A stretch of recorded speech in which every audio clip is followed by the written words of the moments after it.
Hey, you, wherever you are in the world right now, thank you so much for being here with me.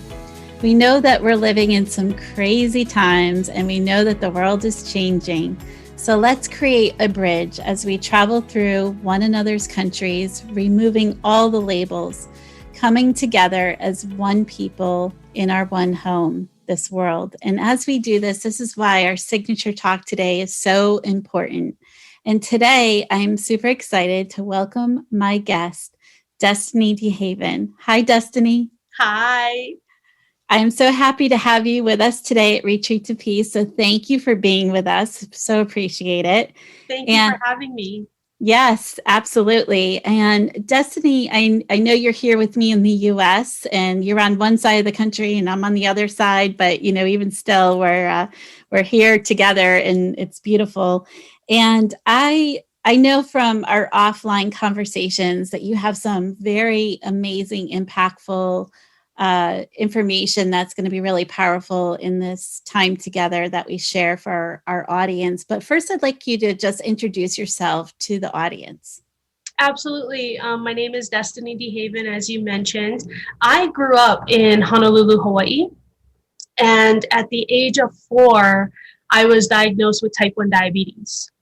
At the age of 6, I was told by my doctor that I would only live until the age of 30. Now, at 6, that seems like a really far and long time. But as I got closer to the age of 30, I started living my life like I was going to die at 30. I wasn't dating anybody. I wouldn't even like have that thought in my head because I'm like, why bother, Um, and it really pulled me back, and it like I had all these dreams and all these goals, and I was like, what's the point? I'm not going to hit them anyway. And I really lived a life of like, yeah, I'm going to die at 30. So what's the point? I had a very loving and supportive family, and, they had bought into the old icky mindset of being a conquered land and how we were victimized. So a lot of our thought process was that. And so I bought right into it, and I started living like I'm gonna die. And then at the age of 31, I was like, what? Huh? Like, I no, this wasn't supposed to happen in my world. But here it was, and it was happening, and I was just like, I didn't know what to do. I didn't know who I was anymore. I had made diabetes a big part of my identity. And it just was no longer serving me. So I started diving into things that people thought were weird, like personal development. Who does that? No one in my family. And I met a gentleman who was like, you don't have to do that anymore. I did a session with him, and after I did, I started taking half as much insulin as I was taking before because I started healing myself. And that opened this beautiful door of like, wait a minute, I can heal me? Wait.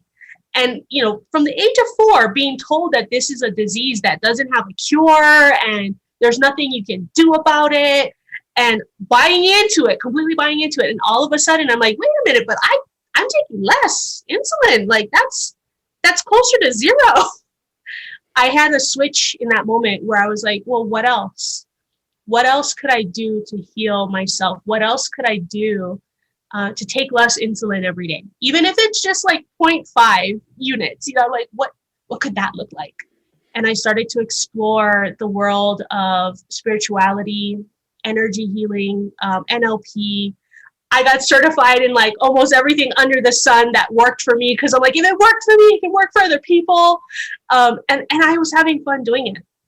And so I wound up starting and not starting couple coaching companies, working for other companies, and met my husband in Hawaii. And due to the education that he wanted to receive, we moved to Laramie, Wyoming for 3 years for him to go to Wyotech. And while we were there, he got a kidney transplant. And so we went through all of that, just oh my gosh, the things that your body can do, it's phenomenal both ways, how it can heal and how it can hurt itself.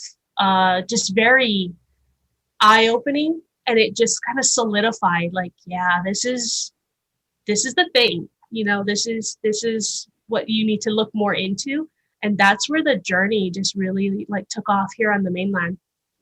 So now I'm in Greeley, Colorado with my husband doing my thing. That's amazing.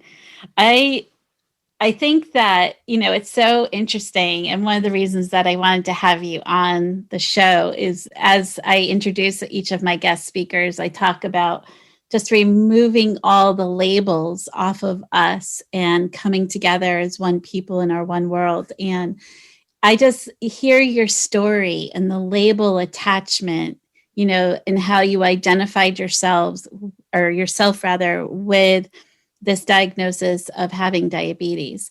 Now, in no way am I undermining any medical diagnostic, label to anybody as far as what they're going through with their personal journey.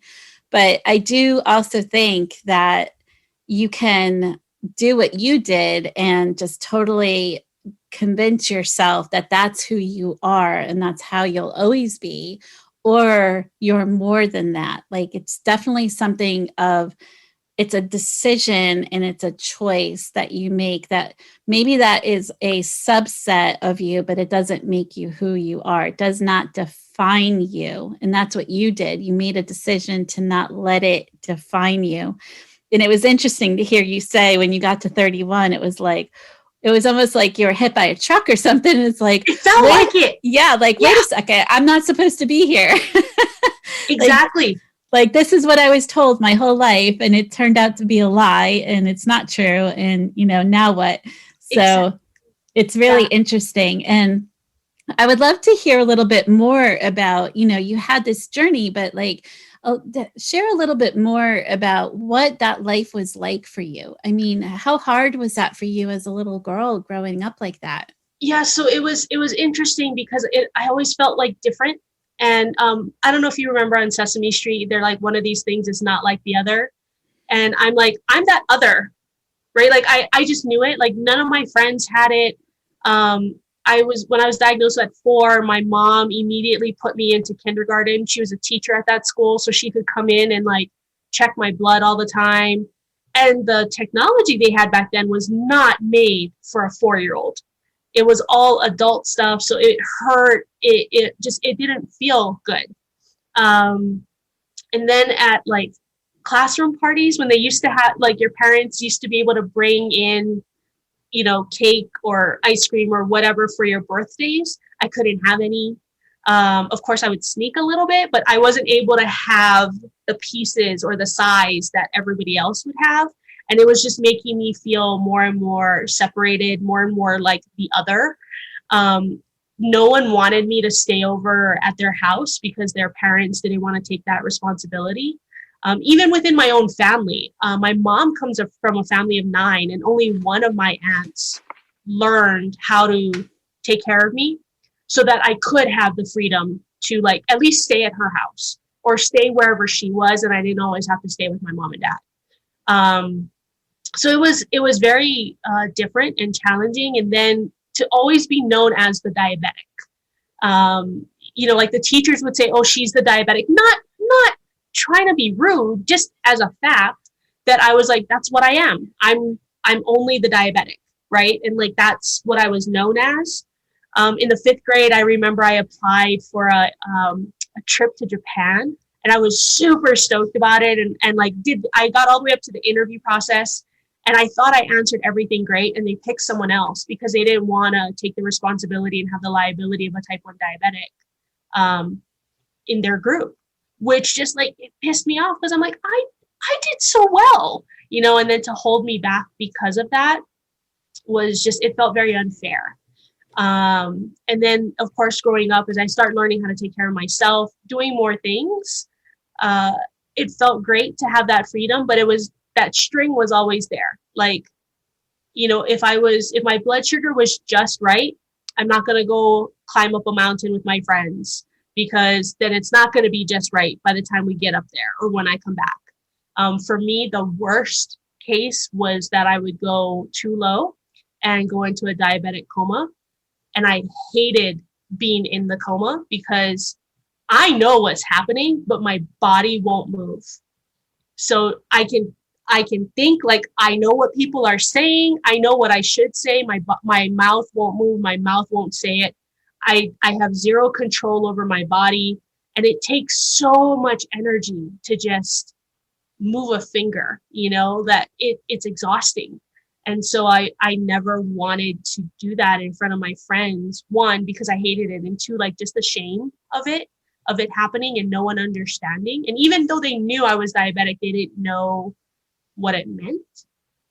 And even, like getting into relationships and stuff and having to have that conversation with someone, that's a lot to take on, and I mean, you're basically making sure that someone else stays alive. Not everybody's willing to do that, and so of course, as technology grew, it gave me more freedom and it gave me more ability to see where I was at in my blood sugars and what I could do. And that was amazing and not what I grew up with. So there's still that little part of me that's like, but hang on, and so I have to remember, like, no, this is the now. This is where I am. It's okay.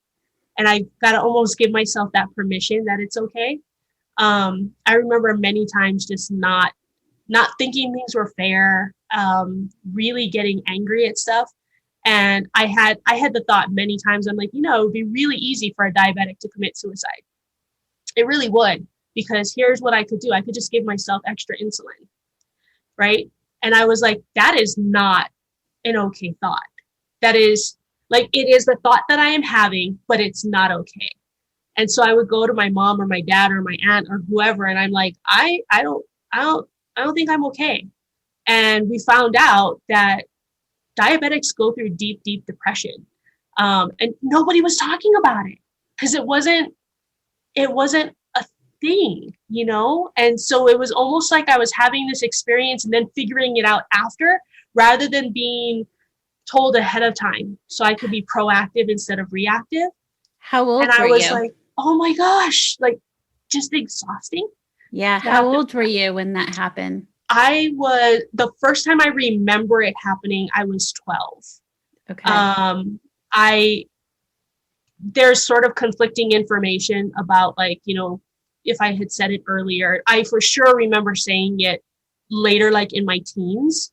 But we didn't find out until I was about 20 something that it was a thing for diabetics to be dealing with a lot of depression. And now today we know it as complex PTSD. Yeah. And Destiny, didn't know it back then.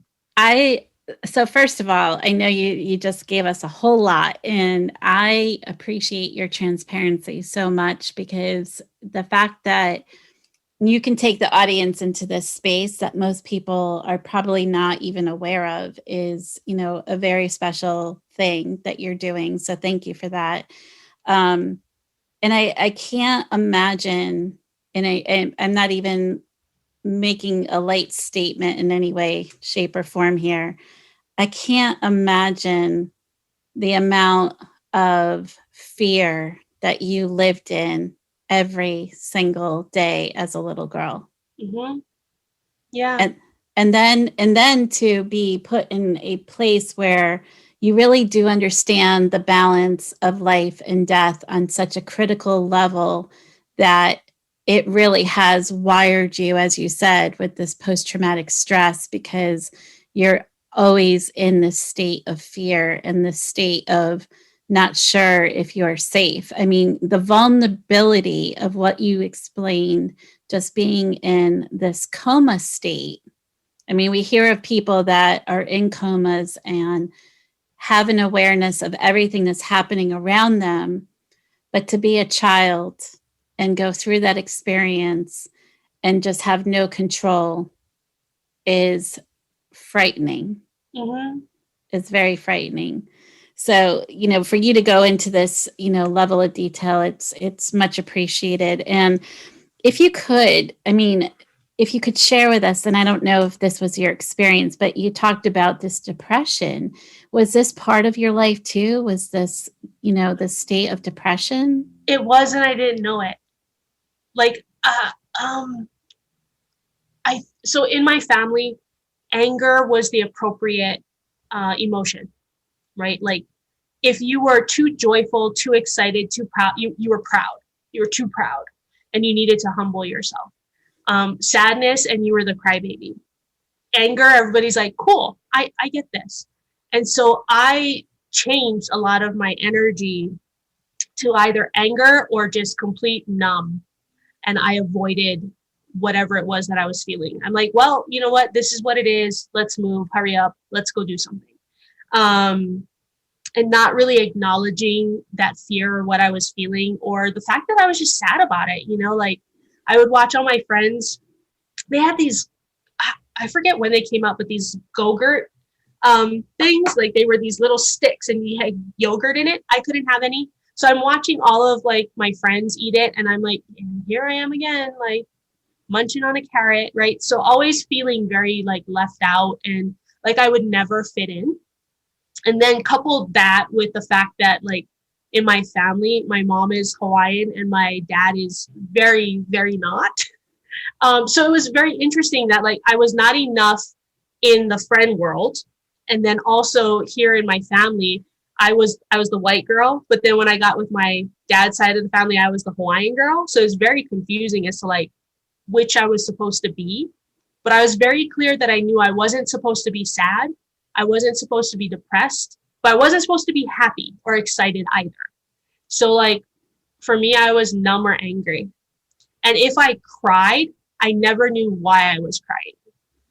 Like, they would always, why are you crying? I'm like, I really don't know. And it was just an attempt to, like, numb as much as possible so I wouldn't have to feel any of it. Because feeling it didn't feel good, and it didn't feel safe to feel.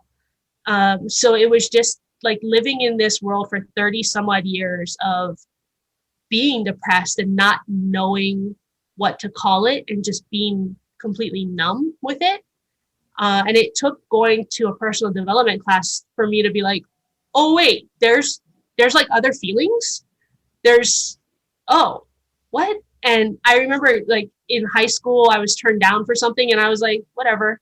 Like, it hurt, but I wouldn't even allow myself to feel that. So I went numb to everything, not just what was happening in like the diabetic world for me, but just everything. And it was just safer to keep people at an arm's length away. Cause I'm like, well, if I like this person, or if I want to be friends with this person, doesn't matter. It's not going to be for very long, and just living in that was harder. So it was just easier for me to be numb about it. I didn't find out until I was 20 something that I was, like, depressed, and that's what was happening. And, like, there's a solution for that. They of course wanted to, like, medicate me, and there's just, I don't like being on extra medicine if I don't have to be. It drives me nuts that that's the first go-to. And I get, like, please don't stop taking your medicine if anybody's listening. Like, keep doing your thing, but, like, look into, things that feel good for yourself. Like, is it just a matter of doing some meditation in the morning to lower your blood pressure? Like, I was diagnosed with high blood pressure at maybe 2 months ago. Of course, hello, we're in stressful times, right? Not normal. And my doctor immediately, here's some pills. I'm like, no. So, like, what can I do to support myself, but also make sure I'm good, right? Like, if I'm still not good after 6 weeks and I have to take the pill, I'll take the pill, but I want to do everything that I can. And so, like, that's the first thing they wanted to do, is give me a bunch of pills to take. And I'm like, I don't want to.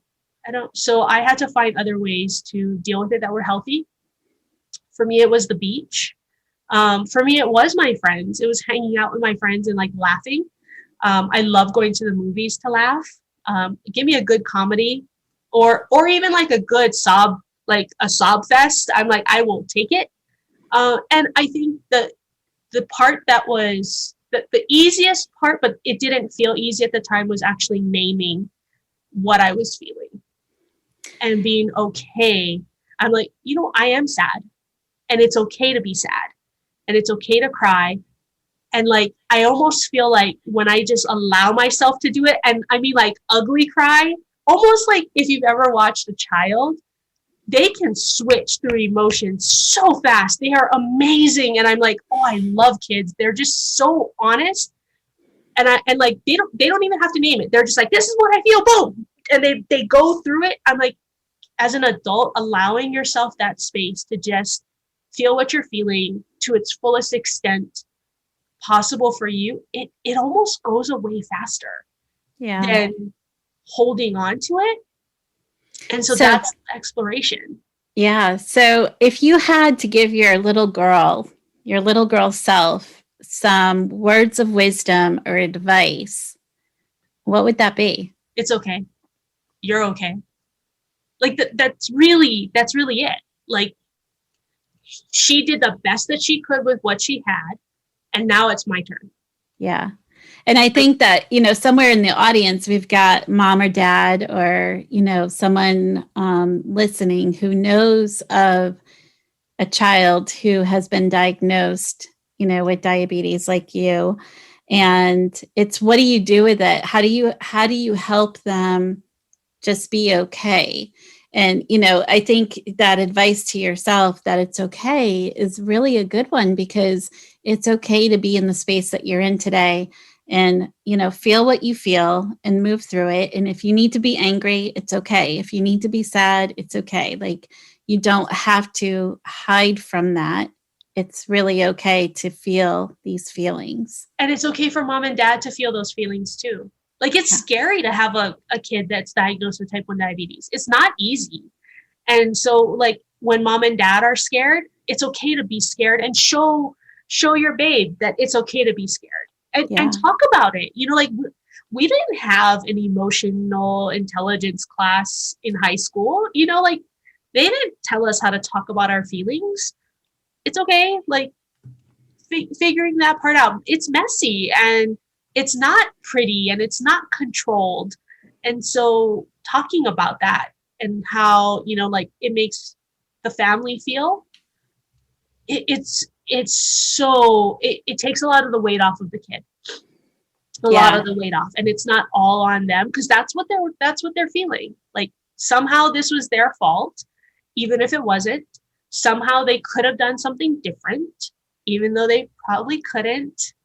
And now they're this burden.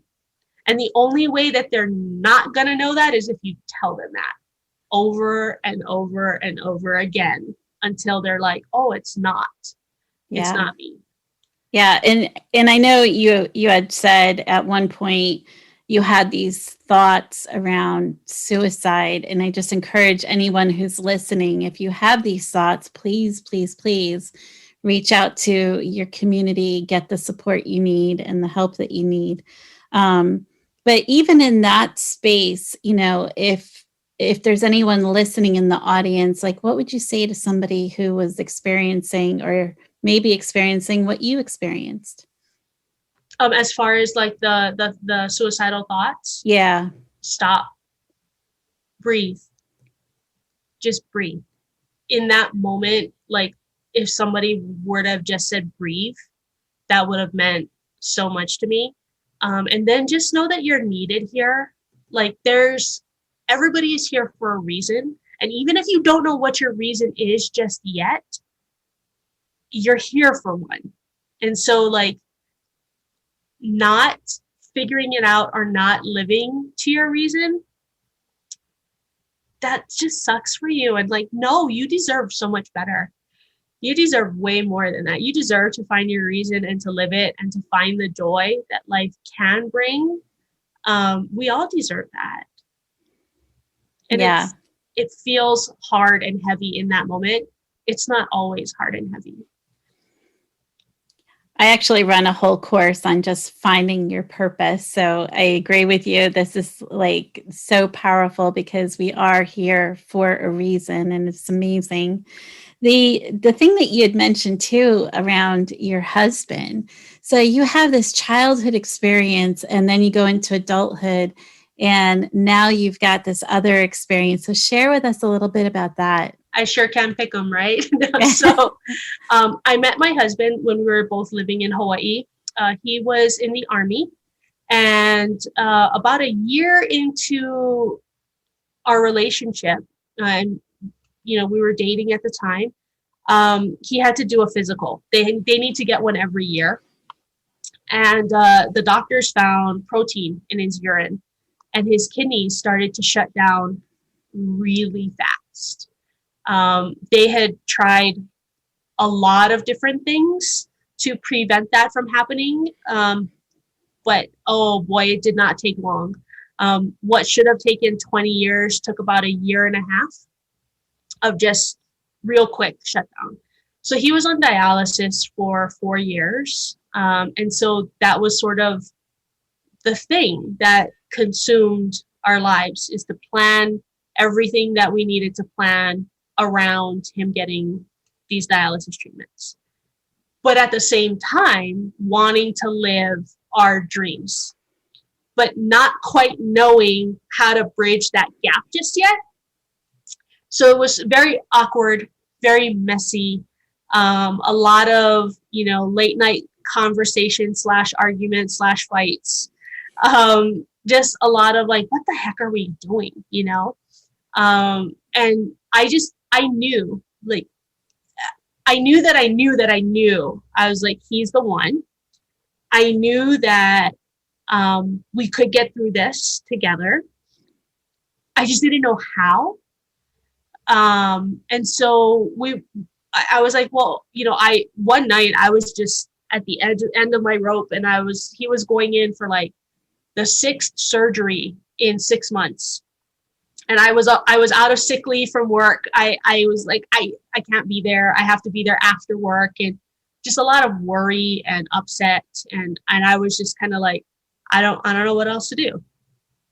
And so I remember we had a little patio in my apartment, and I was on the patio and I was just kneeling down, and I'm like, how the heck do I do this?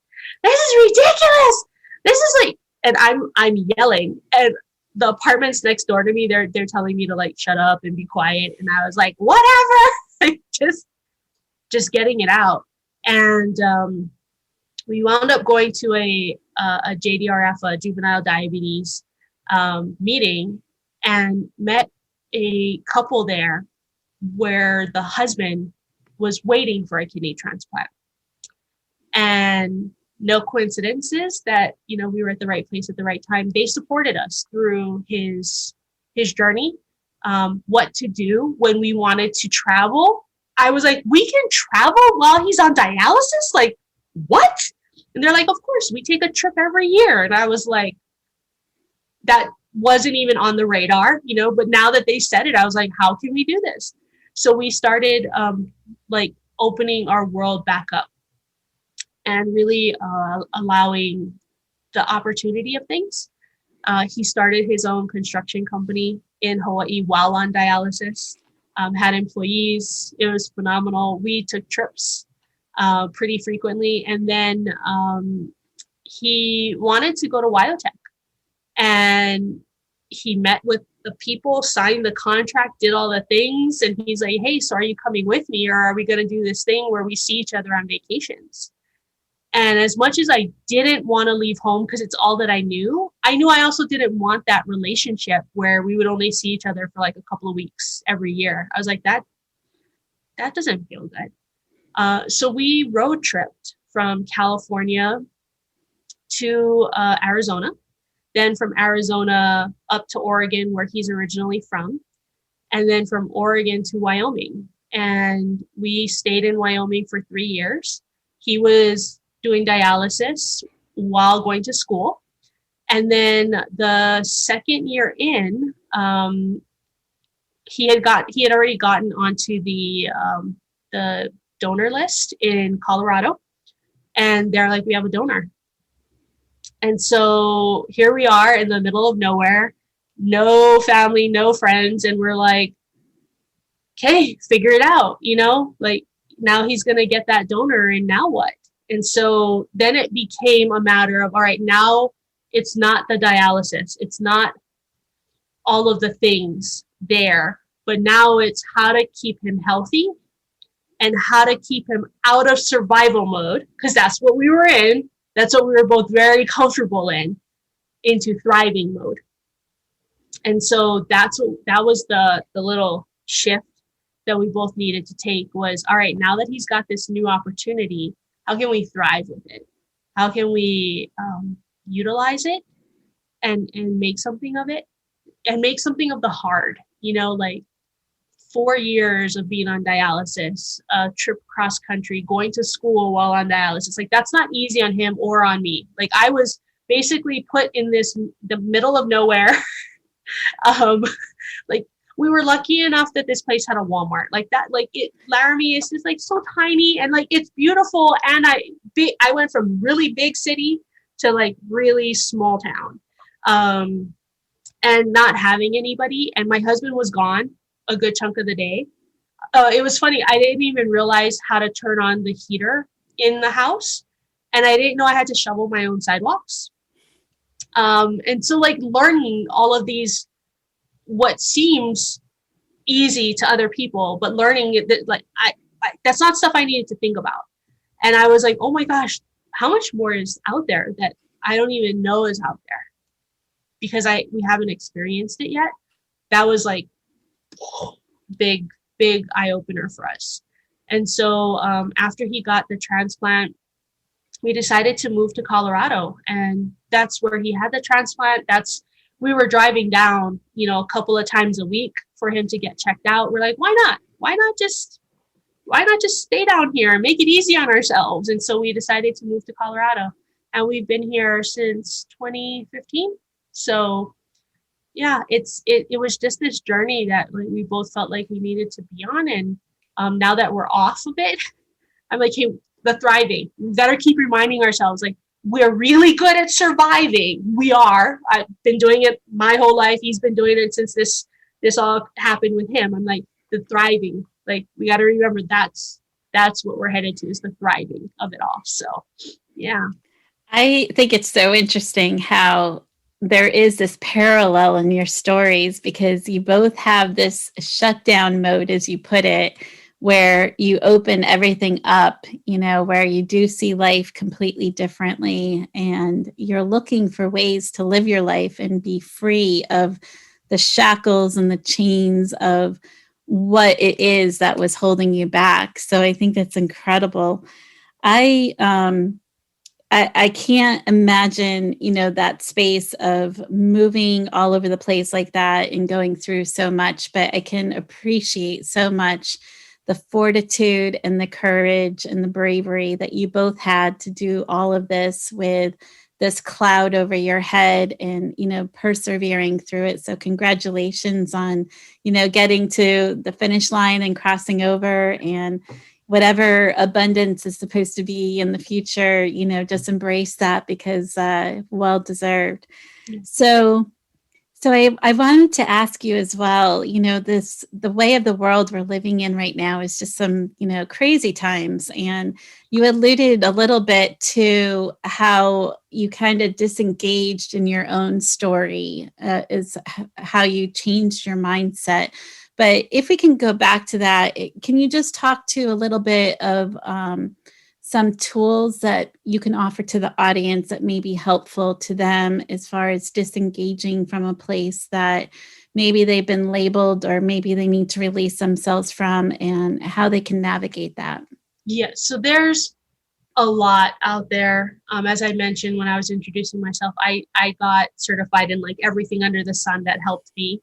And the tool that I think is one, the most gentle on the client or the person using it, but is also very easy to learn, is called SRT, or subconscious release technique. It is all about breathing and breath and identifying those labels that you want to release through your breath. I'll give you the website, Catherine, to support people in this, but there's a website where we just teach you how to do it for yourself. And that's the beauty of this, is it's not hidden. It's not like, oh, you gotta, some places are like $10,000 and I'll help you heal. It's like, no, you can do this for you, and it gives for me, I feel like it gives the power to the person that really needs it. And that's the client. That's you. And so I love utilizing it. It's so graceful, and it does so much as far as like the deep work, and it's effortless. And so it works in a way where you identify what's bothering you, like what's bothering you right now, and what's going on. And then how are you feeling about it? And this is the tricky part that I found, is a lot of people cannot name how they are feeling. And I was like, oh, hello, hi, I get it, right? Like I am aware of this. So I use another tool called the emotion wheel. And you can find those online. They're on Pinterest, they're on image search, whatever, just you can find that. And I put it up on the screen and I'm like, okay, look at this and tell me how you feel. And when they say that, I'm taking the notes of like, hey, they say, I feel sad, I feel angry, I feel frustrated. Okay, cool. Now that we know how you feel about the situation you're going through right now, one, that's already a release because you're naming it. Okay. And then the next step is to then go back and think about the first memory you have feeling these emotions. So if it is for you, the sadness, the frustration, the anger, when was the first time you had those feelings? Like something happened. There was an event that took place in your past, probably before the age of 18, where you felt those things. So have that come up, allow that to come up, and then just briefly remember it. Like don't dive back into it, but like, who was there? What was said? What happened? Was it a teacher? Was it a friend? Was it a parent? Just, bring that to your memory. And then here's where the work is. What were you thinking? Not the now you, but the back then you. What were you thinking in that moment? And then welcome to the labels. Welcome to the programs that are just like a rubber band pulling you back. Then when you go through the process of actually utilizing SRT, it's like cutting that rubber band so you can ping forward. And I tell you what, like people are just, oh my God, I can't believe I did that thing. It was so easy. And I'm like, yes, because you got rid of all that crap that's been holding you back since childhood. You feel lighter because you're not carrying this dead weight anymore. And so just being able to identify how you're feeling now, that memory of when you felt those things, those emotions the first time, and then what you were thinking while you were going through that, boom, you're doing your work. And it's something that you can learn to do for yourself. It's also something that the company supports with, group things. And so it's so fascinating and so, just like I said, effortless for the person. Like just telling you that's something, do you think you could do those things? Like identify what's stressing you out now and then how you're feeling about it. When's the first time you remember feeling those things? And then what you were thinking, like those 4 steps, boom. And you free yourself of just a lot of ick. Yeah. I think that's incredible. And and right now with everything is being so chaotic as it is, it's amazing how much of the world is holding on to trauma. So just being able to release stored trauma within our bodies and get it out into the space so that we're not hanging on to it anymore, yes. I think is just so powerful, because as we all heal as human beings, the world is healing. Yes. So Destiny, I know you know this, and I'm just filled with gratitude to have you on as a guest today. And if I came across your Earth Angel feather on the ground and I picked it up, what would your message to the world be? My message to the world would be you, which is not always easy to do because of all of this stuff that other people put on us. But when you clear that away, when you feel the real, true, authentic you, and you live that, and you're just being you. Oh man, the world so needs that right now. We need people living their purpose, showing others how to do it, having the excitement and the fun and the energy of doing it. That's what the angel feather would say is be you. Like authentically 100%, no holds bar, having fun, you, not what somebody else told you to be. Forget that. Absolutely necessary in this space that we're living in, because we really do need everyone to show up authentically and just in a very genuine space so that we really can be who we're meant to be. So, oh my goodness. Thank you. Thank you. Thank you, You're Destiny. welcome. Thank you for having me. Absolutely. So that's all we have time for today. This is Catherine Daniels with Retreat to Peace. As always, live your authentic life with peace. And as always, retreat to peace. And we'll see you next time.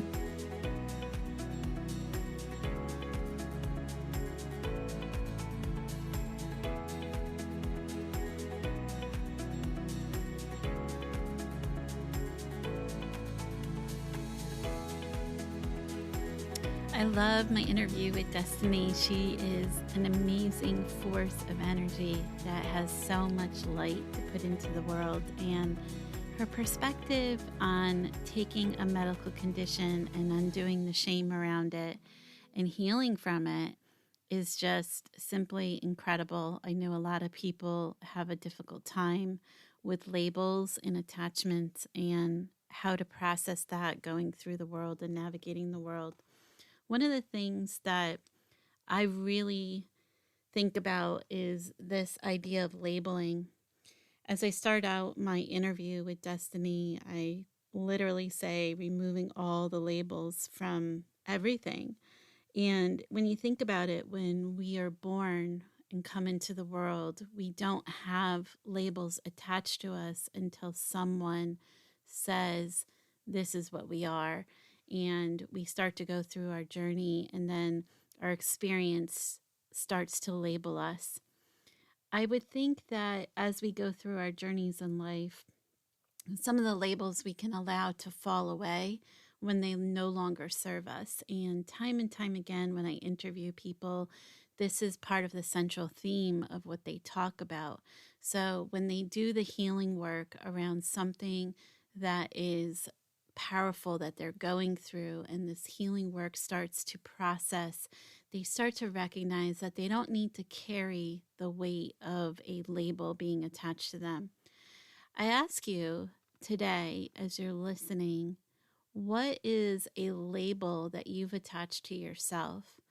There's so many things that we can do to self-sabotage our journey just by creating a thought process, and part of our thoughts is putting this label attachment onto us.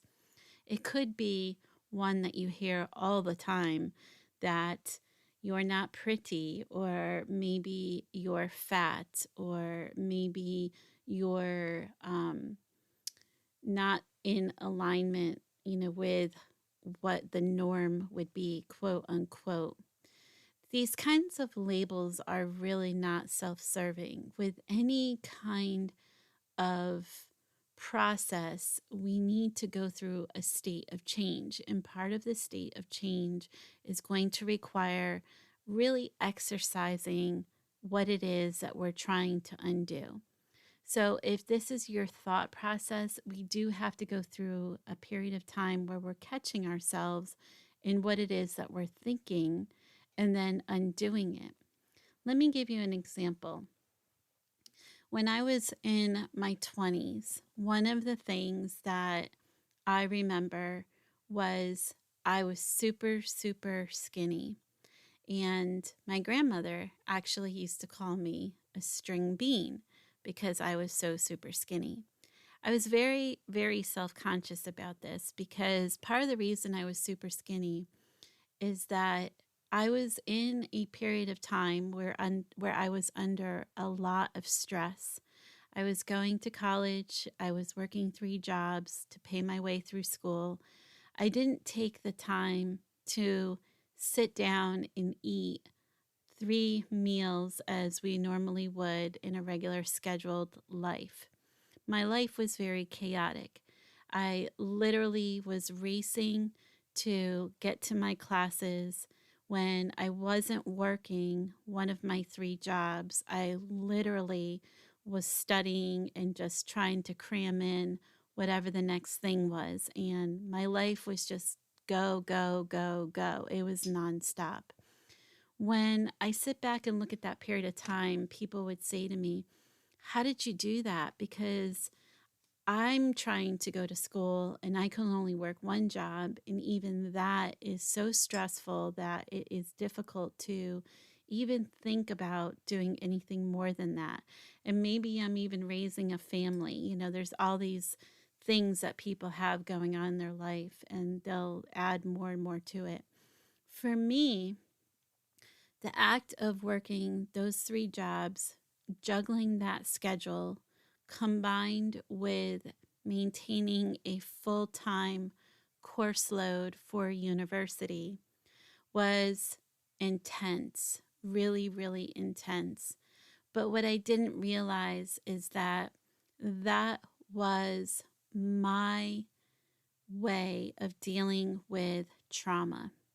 What I didn't realize at the time is that I was escaping something that my body hadn't surfaced yet.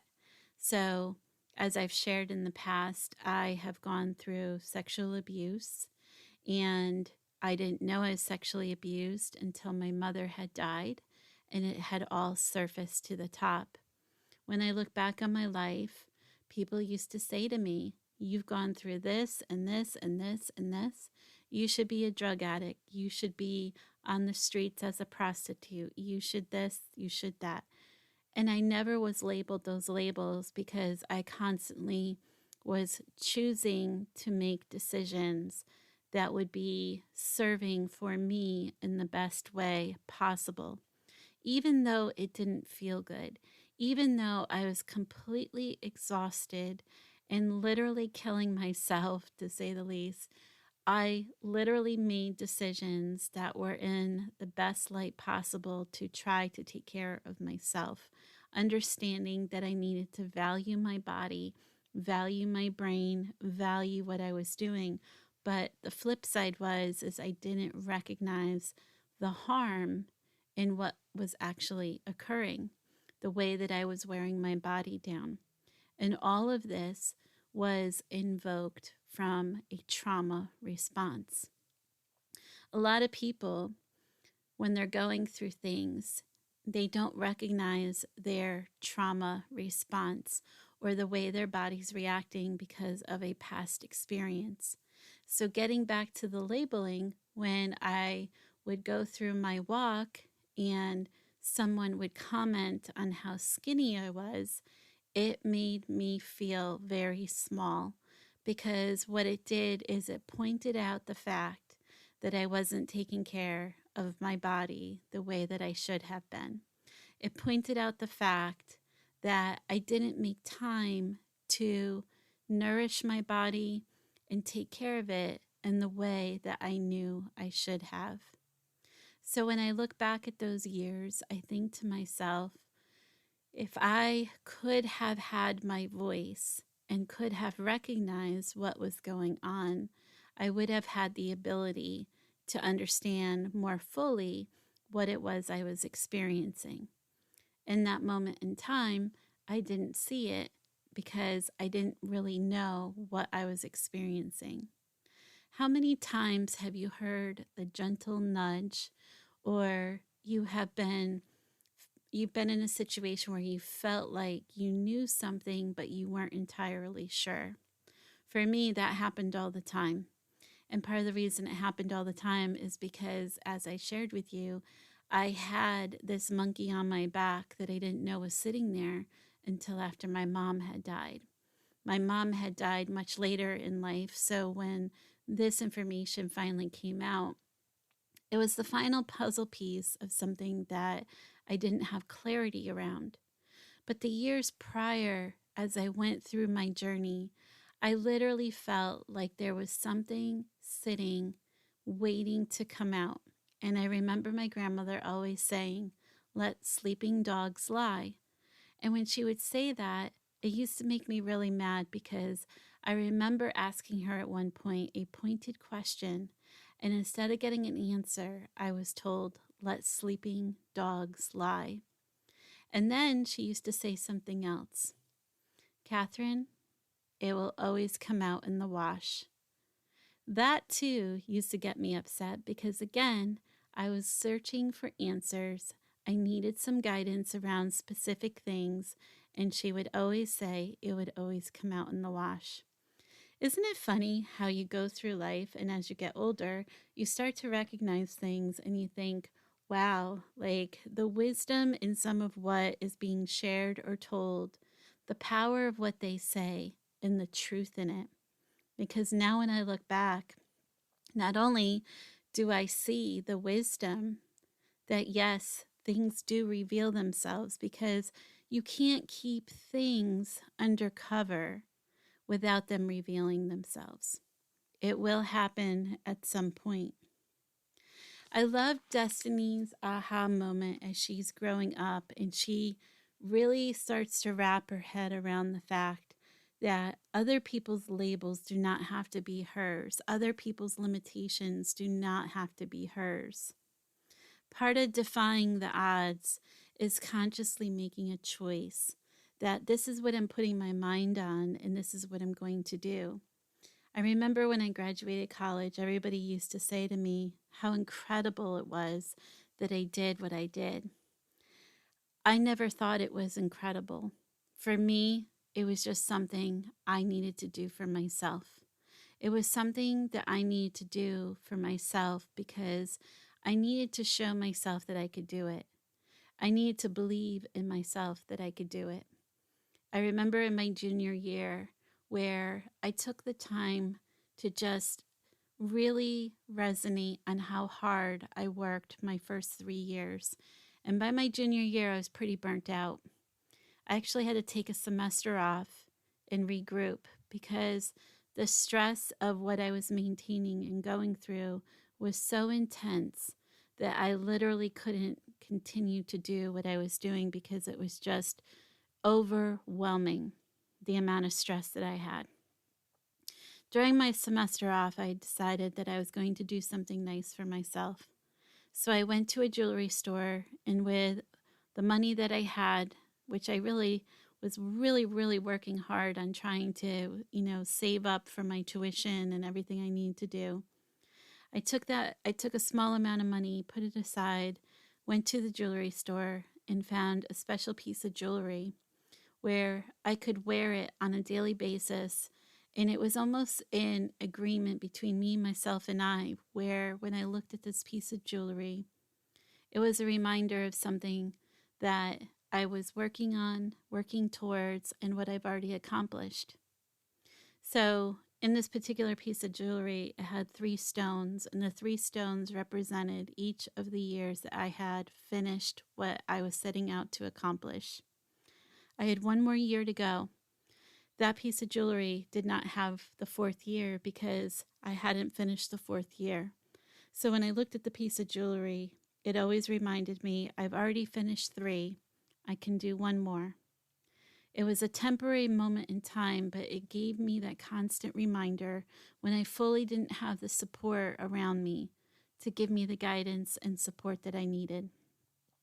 I have since learned as you go through life, it is really important that you surround yourself with your tribe. The people that are going to be your 7th power people. The people that are going to love and support you, that you can celebrate with. The people that are going to cheer you on. Sometimes these aren't the people that are in your family. Sometimes these aren't even your closest friends. But the 7th power people, they may be outside your circle. They may be outside of your immediate family. These are the people that when you tell them that you've done something amazing, that they're going to be the first people to cheer you on, celebrate you, and want you to keep on going because they know the value and the importance of what you're putting into the world. The 7th power people, these are the people that you always want to have in your corner as part of your tribe. So when you're putting together your family pack, remember that part of your family pack, you need to have these 7th power people because they will be the people that will keep you going and keep cheering you on. And like I said, they may not even be the people that are closest to you.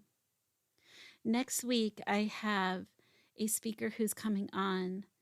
Her name is Terrie Christine, and she's going to be talking about the secret power of you. So we all have this inner ability within ourselves that we can draw on and pull out to be the best version of ourselves. Terrie Christine is going to come to us and she's going to share some insight on how to tap into the secret power of you.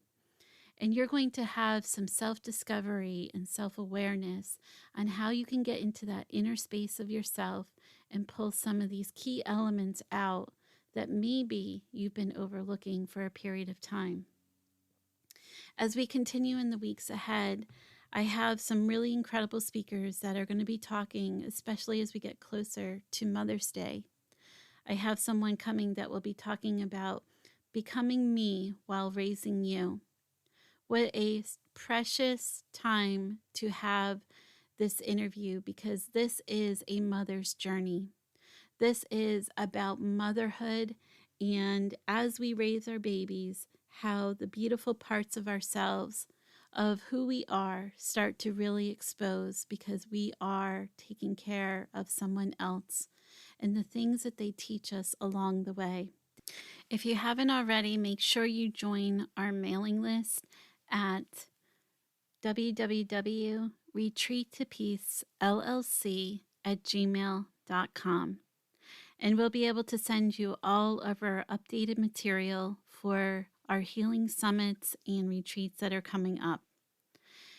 And as we continue our journeys week to week, continue to do your self-healing each and every week. We know that the times are hard and they may get even more difficult. We don't know. But it is important that you take care of yourself and take the time for you. Until next week, have a beautiful week. And as always, retreat to peace.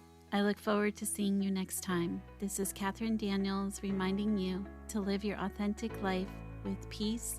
And as always, retreat to peace. We'll see you next time.